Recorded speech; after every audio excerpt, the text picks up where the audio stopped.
السلام عليكم، اهلا بكل حبايبي، يا رب تكونوا بخير واحسن حال. هنعمل مع بعض النهارده الزبده الفلاحي من القشطه. هنعملها بطريقه بسيطه وسهله. هعمل لكم كميه بسيطه، نص كيلو من القشطه، وانتوا تتبعوا الخطوات واعملوا الكميه اللي انتوا عايزينها. بس هتاخدوا احلى واجمل زبده ممكن تعمليها، واحلى من اللي بره بكتير، مضمونه 100%. انا معايا نص كيلو من القشطه اهو، انا مجمعاها في البيت من وش اللبن. سواء بتعملي جبنه وبتاخدي القشطه قبل ما اللبن، بعد ما اللبن يروب بتاخدي منها القشطه كده وتجمعيه قبل ما تعملي الجبنه، او سواء بتغلي اللبن وتحطيه ليله في التلاجة وبعد كده تاني يوم بتجمعي القشطه اللي عليه. بتجمعي القشطه بقى باي طريقه من اللبن اللي بتشتريه قبل استخدامه. وبعد كده بنعمل منها الزبده زي ما انتم شايفين كده. لازم القشطه تكون ساقعه. انا حطيتها في طبق بقى وبدات اضربها بالمضرب زي ما انت شايفه كده. لو ما عندكيش مضرب اضربي بالمضرب اليدوي كويس قوي، او بايديكي اضربي كويس برضو بايديكي وهتطلع معاكي نفس النتيجه. بعد ما تفضلي تضربي كويس جدا بعد، سواء بالمضرب اليدوي او بالمضرب الكهرباء او حتى بايديكي، هتلاقيها بدأت تفصل معاكي بالشكل ده، والزبدة بدأت تتجمع ويطلع منها الخض او الشرش اللي انت شايفاه طالع منها ده. بجمعها كمان كده شوية بالمضرب، وبعد كده هبدأ ألمها بإيديا زي ما انت شايفة كده. خلاص كده اتجمعت معايا الزبدة اهي. والخض اللي طلع منها دوت كمية بسيطة جدا. لما يكون اللبن مضمون وجايباه من مكان مضمون 100%، واللبن كويس، هيطلع معاك الخض ده بسيط، وهتطلع معاك الزبدة حلوة قوي. تمام كده، يعني هات اللبن بتاعك من مكان مضمون فلاحي كده مضمون، هيطلع معاكي النتيجة ان شاء الله جميلة جدا.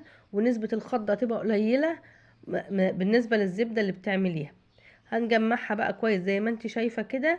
وانا جبت كمان مكعب تلج، وبدأت اجمع كمان وانزل اي شرش او اي خض زيادة زي ما انت شايفة كده. يعني بعد ما تفضي الخض منها مكعب تلج كده، وابدأي جمعي برضو الزبدة بتاعتك واضغطي عليها وعصريها، هتنزل اي شرشة او اي خط زيادة منها. وهنبدأ بقى كده زي ما انت شايفة نعملها صوابع او دواير زي ما انت حابة، او حابة تشيليها سليمة برضو كده عادي. وهنبدأ نعصرها كويس واحنا بنصبعها كده. هتصبعيها كلها صوابع زي كده عشان لما تشيليها في الفريزر وحابه تاخدي قطعه تلاقيها جاهزه معاكي قطعه كده، عشان ما تبقاش جامده معاكي ومش هتعرفي تقطعي منها. هقطع كل الكميه بتاعتي دي صوابع زي ما انت شايفه كده. النص كيلو قشطه بعد ما وزنت الزبده طلع 400 جرام بالظبط، يعني النص كيلو طلع لي 400 جرام من الزبده، وطلع الخض ده 100 جرام. تمام كده زي ما انت شايفه كده. الخض طبعا مش بنرميه، بيبقى حلو قوي قوي في المعجنات. بتحطيه على معجنات، على اي معجنات بتعمليها. هتعملي طبعا الكميه اللي انت عايزاها. بصي عشان تجربي الزبده تبقى طبيعيه، سواء شاريها او عاملاها في البيت، بتجربيها على ايديكي كده بتلاقيها الجلد بتاعك اتشرب منها. مفيش اي حاجه. لو الزبده مغشوشه بتلاقيها عملت زي زيت كده على وش ايديكي، او دهون كده مش حلوة. لكن الزبدة الطبيعية التجربة دي بتلاقي الجلد اتشربت منها ومش باينة عليها اي اثر. بتحطيها بقى في علبة كده وتحفظيها في الفريزر. لو انتي عايزة تسيحيها، طبعا عاملة كمية كبيرة ومش عايزة تحفظيها في الفريزر وعايزة تحوليها لسمنة، انا عملتلك طريقة تحويل الزبدة لسمنة في فيديو هسيبهولك ان شاء الله في صندوق الوصف. اعملي بقى الزبدة في البيت واملي بيتك خير بالطريقة دي.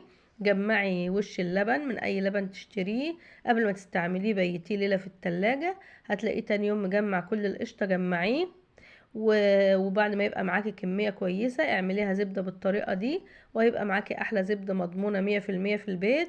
وكمان طعمها حلو قوي ومش مغشوشة ولا اي حاجة. ما تضمنيش الزبدة اللي تشتريها من بره تبقى عاملة ازاي، او مغشوشة او اي حاجة. فاعمليها في البيت ان شاء الله، وان شاء الله تعجبك. ويا ريت بعد ما تجربيها تقولي لي ايه رأيك. ولو عجبك الفيديو ما تنسيش تعملي لايك. ولو اول مرة تشوفيني مش مشتركة في قناتي، اتمنى تشتركي وتفعلي زر الجرس على الكل عشان يوصلك كل جديد.